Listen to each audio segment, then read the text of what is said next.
Oh, welcome back to Let's Play Star Trek Starfleet Academy as we begin intertwining Chekov's lost missions into the campaign. Now, these are normally standalone missions, but you can tell kind of where they were supposed to fit. I think they were just missions that Interplay was working on, but for one reason or another just didn't finish in time to ship with the game or dropped for other reasons. So this expansion is mostly just a handful of missions that they've finished just enough to release as an expansion pack, and some of them definitely have a little less polish than the main missions, but still fun regardless. So I actually had to go through quite the little bit of hassle. You can see, oh, that might cause some issues.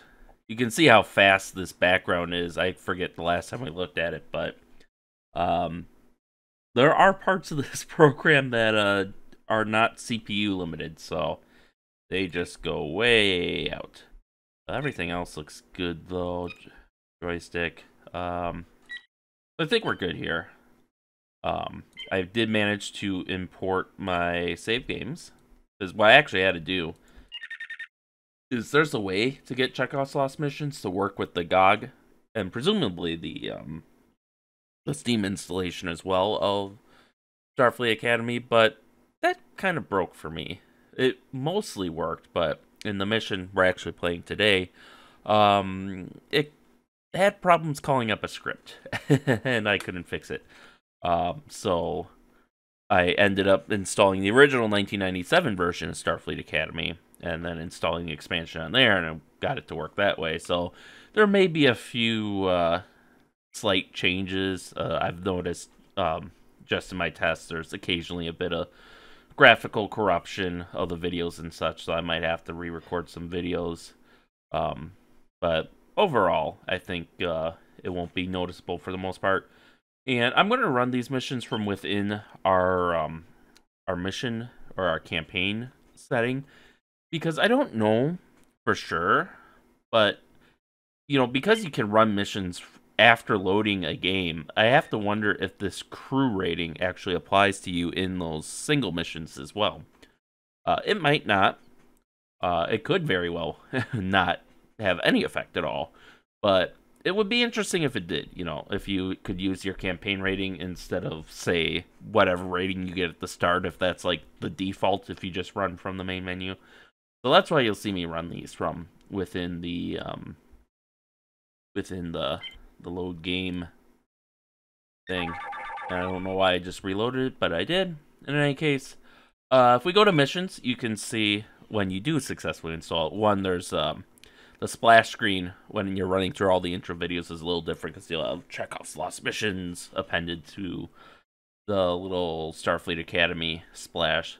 But then also, you can see all of the campaign missions we've done so far are stacking up above the create mission, and that's where you can make your own teams of whatever ships you want.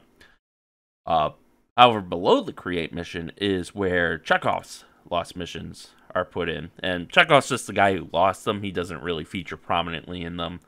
I think he's only in one mission. So, and our first lost Chekov mission is remains. So let's load that up and give it a whirl. Your mission is simple, cadets. You will take the science vessel Faraday to the uncharted Golgotha System and survey every planet and other objects therein, starting with the furthest planet out from the sun. After you have surveyed the sun for abnormalities, return to Starbase.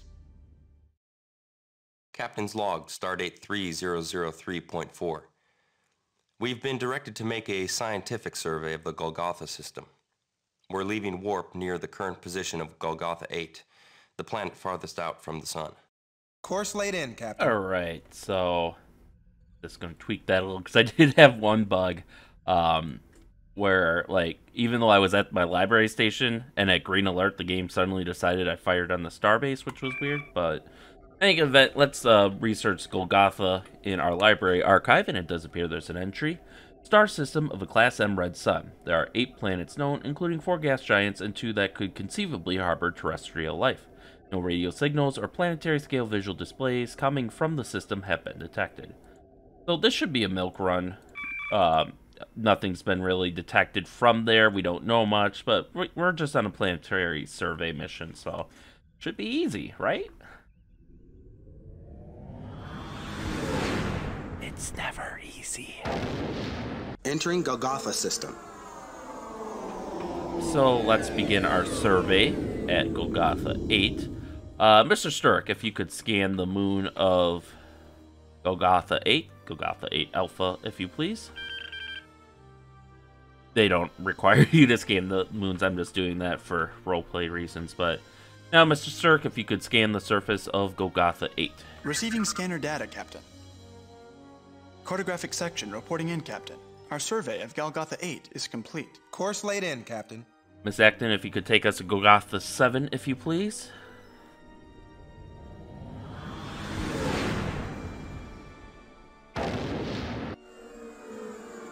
I don't think it has a moon. Nope, it does have a moon. So, Mr. Sturck, if you could scan the moon Golgotha 7 Alpha, and then scan the surface of Golgotha 7, if you please. Receiving scanner data, Captain. Everything seems to be working fine, Captain. We're okay. What was it, Mr. Sturck? A powerful energy discharge, much like an electromagnetic pulse.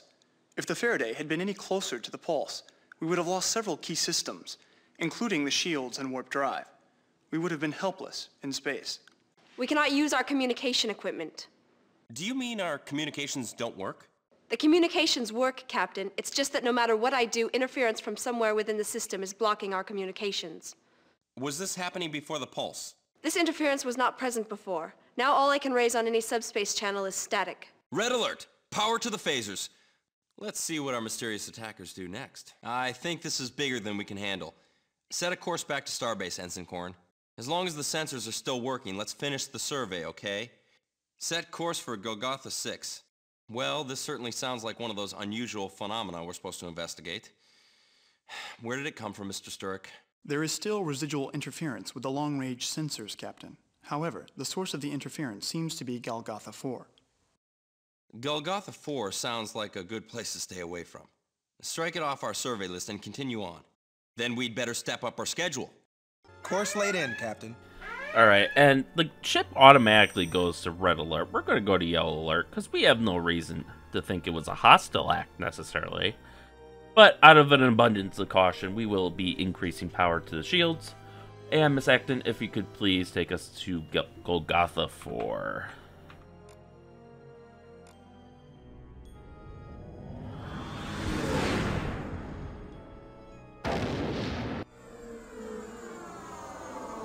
Alright. Mr. Sturck, prepare to begin your scan. Klingon bird of prey decloaking.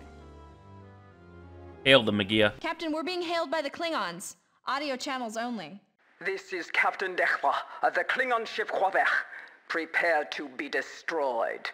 Captain Dekva, we are on a peaceful mission to the system. If we can talk about... Peaceful? Ha! Human Vech. My officers and I have felt the EMP pulse that your ship has emitted.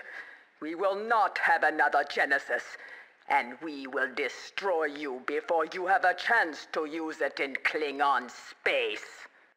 Roller, all hands to battle stations. Magia, hail them. We cannot use our communication equipment. Woo. Holy shit. Sturck, scan them. Nothing? Okay. Wow, we got lucky because they decided to cloak right in front of us. Finish them off, Korn. Short-range sensors indicate that there are 9 alien vessels in decaying orbits around the planet, sir. Their shields are down, and they are not under power. All show signs of battle damage. The ship designs are unfamiliar to me, Mr. Sturck. Have you ever seen these kinds of ships before? I have seen similar models. They belong to an extinct race known as the Sudar. We know them from records found on the outermost planets of their former star system, which was destroyed when their sun went supernova over 300 years ago. These ships certainly don't look like they've been hanging around here for 300 years. From their orbits, I'd say they've been here less than a week. So that's it. What is it, Magia? Captain, the problem with our communication system is not that it is being blocked. What do you mean, Magia? The static that is blocking our communications comes from broadcasts from all the crippled alien ships in the system. They are very primitive and not modulated. They cover the whole subspace band, and there are so many that the computer cannot handle them all. Can you do something about it? Now that I know what the problem is, I can use a filter to screen the calls. Do they identify themselves, Magia? We are the Sodar Refugee Fleet 16, fleeing the disaster that destroyed our homeworld. We are in distress. Please assist. Please assist. Can you hail them, Magia? I've used all the frequencies they're using, Captain, and I'm sure I'm getting through, but all I get is the automated signal. Maybe the pulse burned out their communication gear except for the beacon. Those are usually well shielded. At this close range, Captain, I can detect that there are over 10,000 life forms in the nearest ship. They are all at minimum metabolic activity. I believe that they are in cold sleep state. There is no one awake to answer our hails. Huh. Starfleet and the Federation are going to be very interested in this situation. Can you get through to them, Magia? The interference still prevents communication beyond the system. I don't have enough power to punch through it. We don't have time to call up Starfleet. These ships look battle damaged. I can provide more power for the communications and the sensors if you let me take it from the shields. Are you crazy? If we reduce the shields and another one of those pulses comes along, we're going to be as fried as those ships are. Have a medical team transport over and try to wake them up. Mr. Sturrock, see what you can find out about Golgotha 4. There's still a chance that the pulse was a natural phenomenon and not a weapon. Captain, we must get closer to the alien ships to investigate. Alright, well, with them out of the way, that'll be a lot easier. So, Elm set a course half impulse for Golgotha 4. Brady, reroute power from the shields to sensors and communications.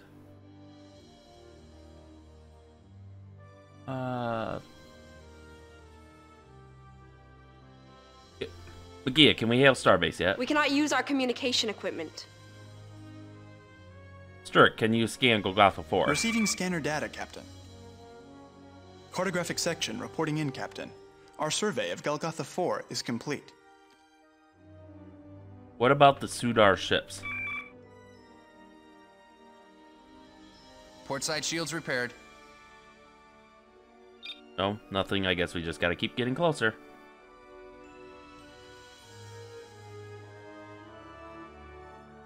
I just want to be very careful because we are very close to the gravity well. And it looks like they've deployed mines to cover their repairs. We cannot use our communication equipment.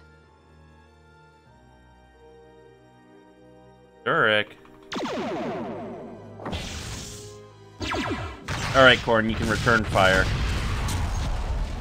I have discovered the reason for the EM pulse. The propulsion system of the alien ship seems to have an adverse reaction to the dust cloud around Golgotha 4. The cloud is apparently a magnetic ore ground to an extremely fine dust. The Sudarian's propulsion system employs a byproduct that sparks with the dust, like a match touched to a powder keg. Does this mean that we're safe from another one of those pulses? No. The alien crews are in hibernation and cannot be contacted. While the aliens sleep, their vessels are manned and maintained by sophisticated computer guidance and repair systems. It is doubtful that the aliens are aware that their fleet is in danger. What does this have to do with the possibility of another pulse? The computer repair systems are quite efficient.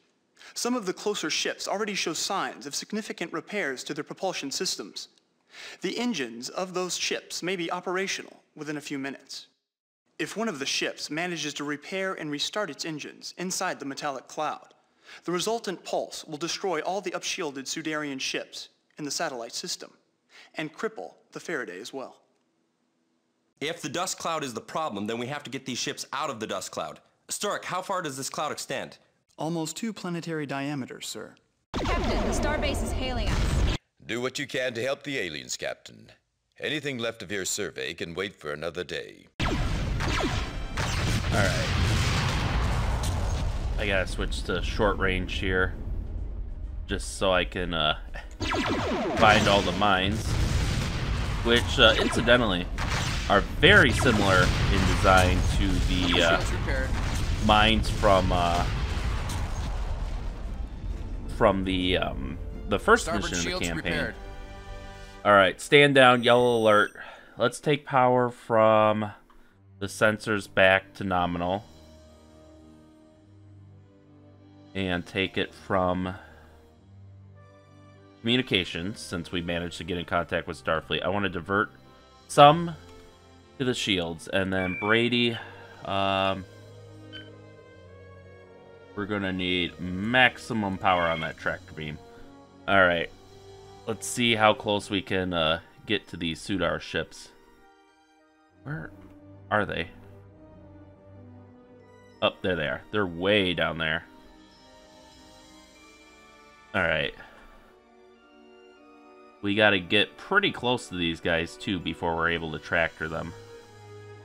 Oh, it might be more productive. There are... These Sudar ships we can... It looks like we can approach if we're careful. And we're already near them. Alright, half impulse. Keep it steady. Object is out of range. Object is out of range. Object is out of range. Alright, we got it. Pivot us. Captain, we are descending too far into this planet's gravitational well. Pivot us around.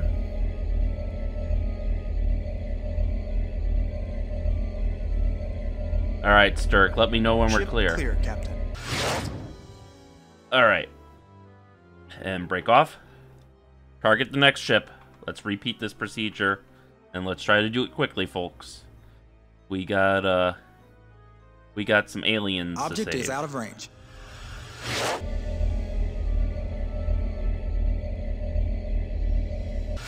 Oh, shit. Well, he might have been able to get out on his own. I don't know if we imparted enough momentum. Alright, Sturk, same deal. Clear, Captain. There we go. Alright, on to the next ship.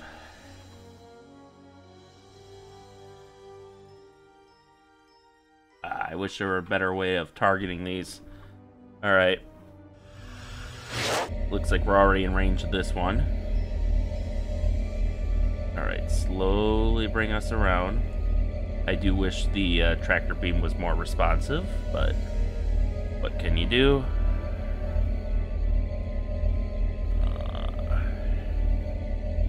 Alright, full impulse. Sturk, let us know when we're clear. Ship clear, Captain. Alright. Bring us in slow impulse. Sturk, what's the situation here? System scan. Short range scan. Long range scan. None of that's helpful right now. Alright, these look like the next batch of ships, so let's full impulse. Let's get around the gravitational rings. We want to avoid running into those as much as possible. And hopefully that's enough. Bring us in. 30% impulse. And tractor beam, Corn. Alright, bring us around.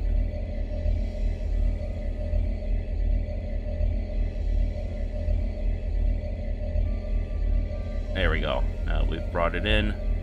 We're a bit more responsive. Alright, full impulse away from Golgotha 4. Ship clear, Captain. And release. Alright, bring us in half impulse. Come on. Give me a target. There we go. Object is out of range. Half impulse. Tractor beam, Corn. Alright, start turning us away from the planet.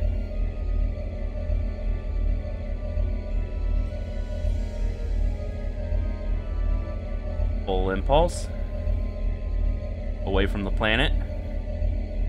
Ship clear, Captain. Release. Alright, half impulse back towards the planet. Let's grab the 8th ship.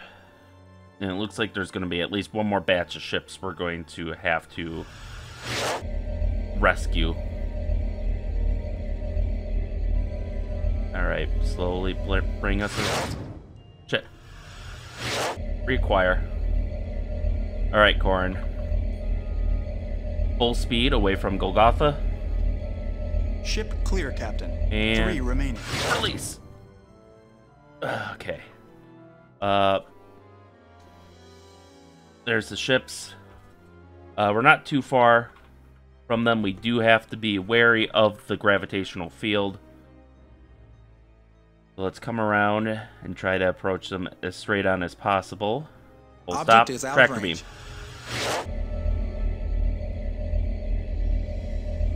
All right, bring it around.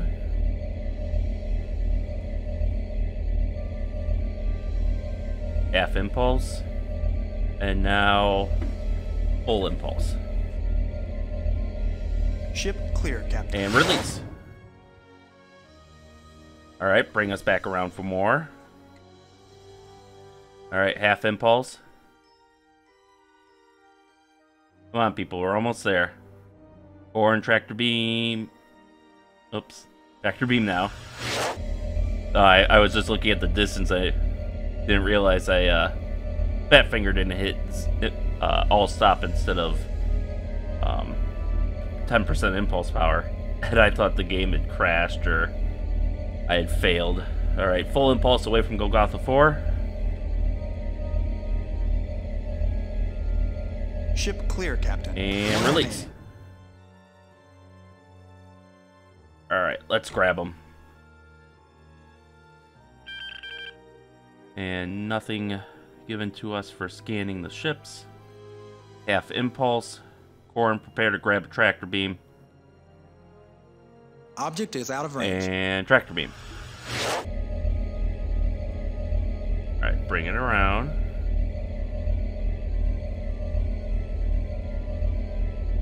Alright, half impulse. Full impulse away from Golgotha 4. All ships are clear, Captain. And release. There we go. We've done it, everyone. We have managed to save all the Sudar ships. And we will make a note that Starfleet should follow up. In the meantime, I think we can stand down the green alert. And let's resume our survey. Set a course for Golgotha.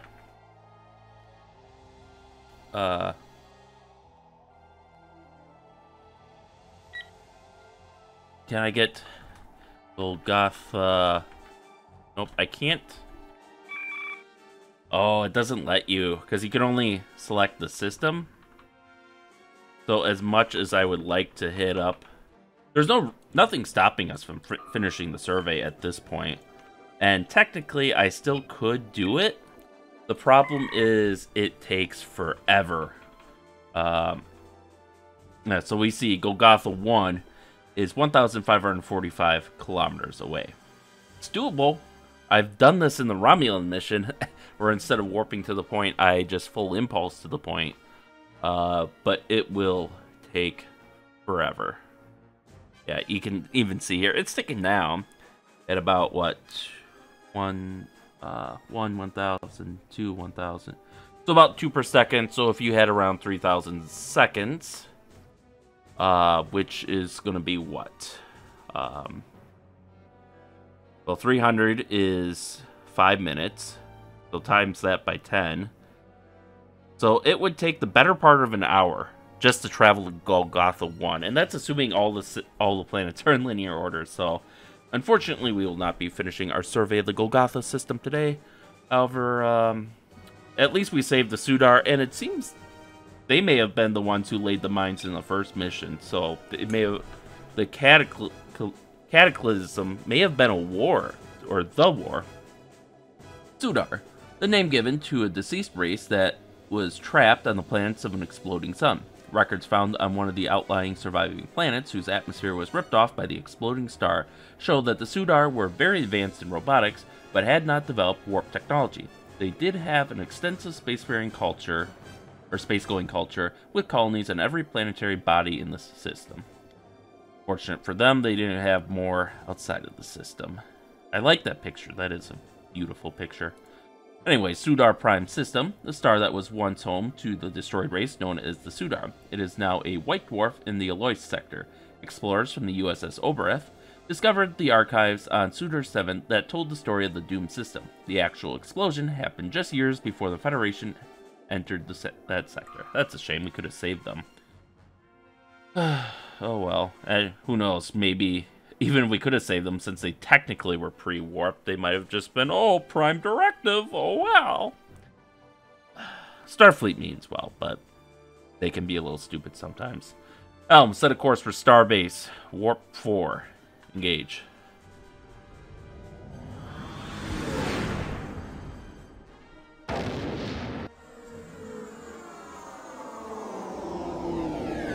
Oh! Where are we? Alright, Golgotha. Oh, because I did set a course for the Golgotha system. Elm, set a course for Starbase, Warp 4. And engage. Man, now we'd have an even longer trek to Golgotha 1 if we were doing that.